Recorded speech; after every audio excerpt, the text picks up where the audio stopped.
Outro certo, né? Resposta certa. Então a gente vai observar, depois que eu administrei o medicamento, eu vou ter que monitorar esse paciente. Então eu vou observar qual resposta ele está me apresentando, né? É verificar, o objetivo nesse item é verificar se aquele medicamento está surtindo o efeito esperado para a sua determinada função.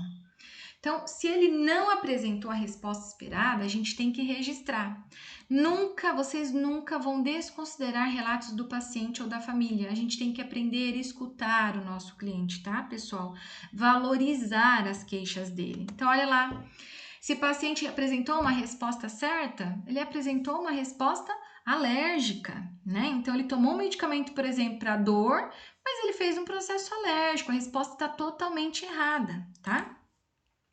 O registro certo. Então, a gente vai ter que fazer o registro da administração das medicações, que é um instrumento, gente, importantíssimo para garantir tanto a segurança do paciente, do tratamento dele, quanto a sua segurança também, né? Porque se der algum problema e você fez tudo certinho, não tem como ninguém falar que o erro foi seu na medicação, porque tá tudo lá registrado bonitinho.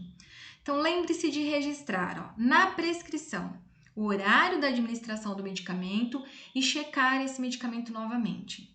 Na anotação de enfermagem, você vai registrar o medicamento administrado e você vai justificar em caso de adiamentos, cancelamentos. Por exemplo, não fez aquele medicamento, o médico passou e suspendeu. Ou então, você ia fazer aquele medicamento via oral, mas o paciente está apresentando vômito. Então, você vai registrar que você não administrou o medicamento item 4 da prescrição médica por via oral, devido ao paciente estar apresentando episódios de vômito. Enfermeira Simone, devidamente informada, tá? Vocês vão registrar tudo. Ali, a anotação, né, de enfermagem, importantíssimo vocês checarem na prescrição médica e depois lá na anotação de vocês, vocês também manterem todo o registro. A gente tem alguns medicamentos de alta vigilância. O que é isso? São medicamentos que a gente não precisa necessariamente de receita controlada, mas são medicamentos que eu tenho que ter um controle absurdo dele, porque ele pode levar a óbito. Então, por exemplo, eletrólitos de alta concentração, né? KCl, NSL, insulina, heparina, que é anticoagulantes via oral também, sedativos, anestésicos, bloqueadores. Esses medicamentos de alta vigilância, geralmente na farmácia eles vêm com uma etiqueta diferenciada e exige do funcionário, do profissional da saúde, a dupla checagem. O que é isso? Eu fui lá na farmácia, eu peguei a insulina. Antes de administrar a insulina, eu tenho que chamar algum colega de trabalho, ou mesmo enfermeiro, para a gente fazer a checagem novamente, para a gente ler e ver se realmente eu aspirei a insulina correta, na dose correta, para a via correta, o paciente correto e na hora correta. Isso chama-se dupla checagem, tá? Vocês concordam que se eu errar aqui uma dose de insulina, eu posso matar o paciente? Vocês concordam que se eu errar aqui o KCl, o cloreto de potássio, né? Eu colocar uma dose cavalar na veia do paciente, eu posso matar, tá? Competência de enfermagem para administração segura de medicamentos. Então, a gente identificou algumas competências, né? Por exemplo, decisão. A gente tem que promover segurança no processo de administração de medicamento, identificação de riscos e perigos e propor melhoria contínua. Então, se eu estou com a minha equipe e eu sei que minha funcionária é desatenta, ela não domina muito o cálculo de medicamento, ela não sabe muito bem diferenciar um medicamento do outro, eu devo orientá-la novamente. Não custa nada eu passar isso para o setor de treinamento e desenvolvimento do hospital para que eles façam uma atualização de conhecimento com a minha equipe, tá? Comunicação é importantíssima. Promover colaboração interdisciplinar, então um ajudando o outro, tá? Busca sempre de informações, então a gente estar sempre se atualizando, tem dúvida a gente não faça, comunicação é essencial, e quando eu falo comunicação não é só a conversa, o diálogo, é a escrita também, tá? O registro. Teórico, então a gente tem que ter conhecimentos em anatomia e fisiologia, conhecimento em farmacologia, avaliação e monitoramento do paciente, Prática, a gente tem que desenvolver habilidades para um cálculo seguro de medicamentos, tá? A administração segura de medicamentos, isso a gente vai adquirindo na prática com o tempo.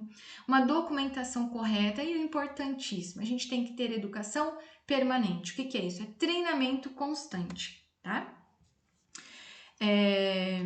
Ainda aqui, né, na prescrição médica, agora a gente vai entrar, então todo medicamento deve ser obrigatoriamente prescrito pelo médico.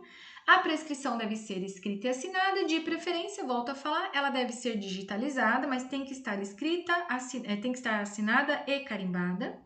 Ela deve conter o nome do cliente completo, bem como o seu quarto, o seu leito. Então, hoje já vem as etiquetas impressas, né? A prescrição tem que estar com data, porque a prescrição ela tem validade de 24 horas. A cada 24 horas ela tem que estar atualizada. Todo medicamento deve ser prescrito pelo médico. Aqui, eu repeti. Somente em caso de emergência, a enfermagem poderá atender a prescrição verbal pelo médico, que deverá ser transcrita pelo médico o mais rápido possível, tá? Os medicamentos administrados devem ser anotados no prontuário do paciente, bem como a observância, né, de intercorrências desse medicamento.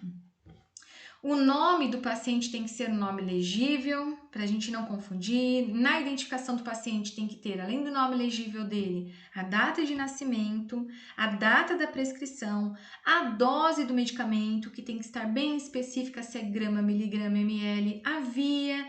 Então, por exemplo, se é endovenosa, intramuscular, subcutânea, intradérmica, via oral, via retal, via vaginal, tá? Tópica. O tempo, então, em quanto tempo eu vou correr aquela medicação? É para correr agora? É para correr a cada 6 horas? É para ficar infundindo por 24 horas? Carimbo e assinatura do médico. Aqui eu trouxe algum exemplo de prescrição. Essa é uma prescrição escrita.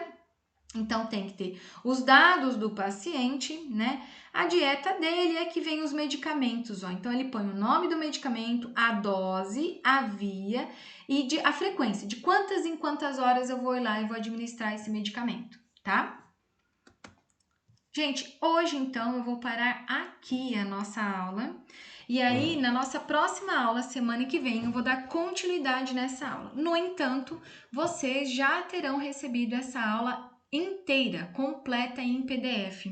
Então, aproveitem agora o final de semana para lerem tudo que a gente já estudou de farmacologia até hoje, até aqui, e também lerem o restinho dessa aula que eu vou explicar na íntegra para vocês a semana que vem, tá bom? Um beijo a todos, bom descanso, excelente final de semana e o nosso encontro agora é na próxima semana. Beijo, pessoal!